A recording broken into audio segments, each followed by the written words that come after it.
का मंदिरिया जालू करे का मंदिरिया जालू। म्यूजिक बाय बिजनेस प्रेमी। करे का मंदिरिया जालू। ए भौजी जब भी मजे के राह पे चलेलू करे का मंदिरिया जालू करे का मंदिरिया जालू करे का मंदिरिया जालू करे का मंदिरिया जालू।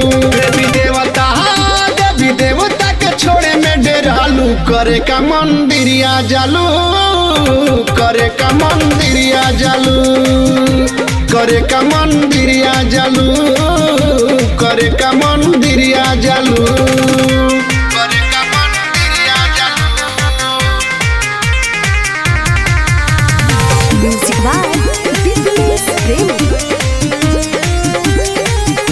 करे का मंदिरिया जालू।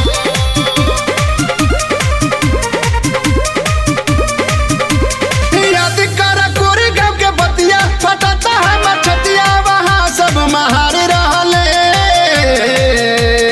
बहुजन के लजिया बचैले हो जनवा गवैले कि भी मजे चमारी रहले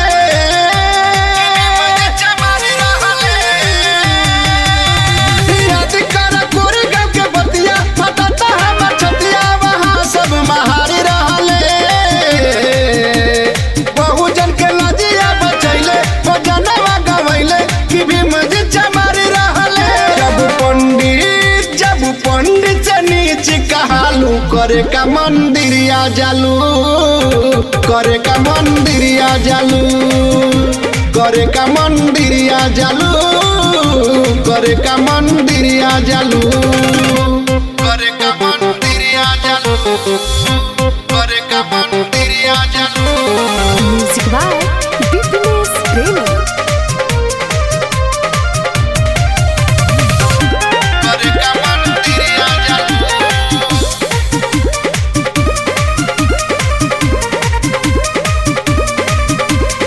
अपन ही बाप दादा के देवी देवता बना के बहुजन से पूजवावे हो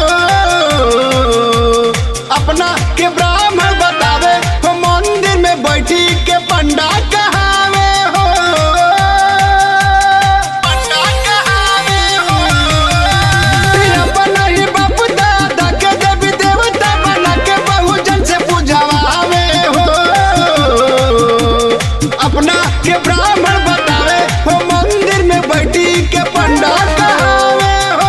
कबू जनबू सब जाने जाने बुझालू करे का मंदिरिया जालू करे का मंदिरिया जालू करे का मंदिरिया जालू करे का मंदिरिया जालू। ए भौजी जब भी मजे के राह पे चलेलू करे का मंदिरिया जालू करे का मंदिरिया जालू करे का मंदिरिया जालू करे का मंदिरिया जालू। देवी देवता के छोड़े में डेरालू करे का मंदिरिया जालू करे का मंदिरिया जालू करे का मंदिरिया जालू करे का मंदिरिया जालू।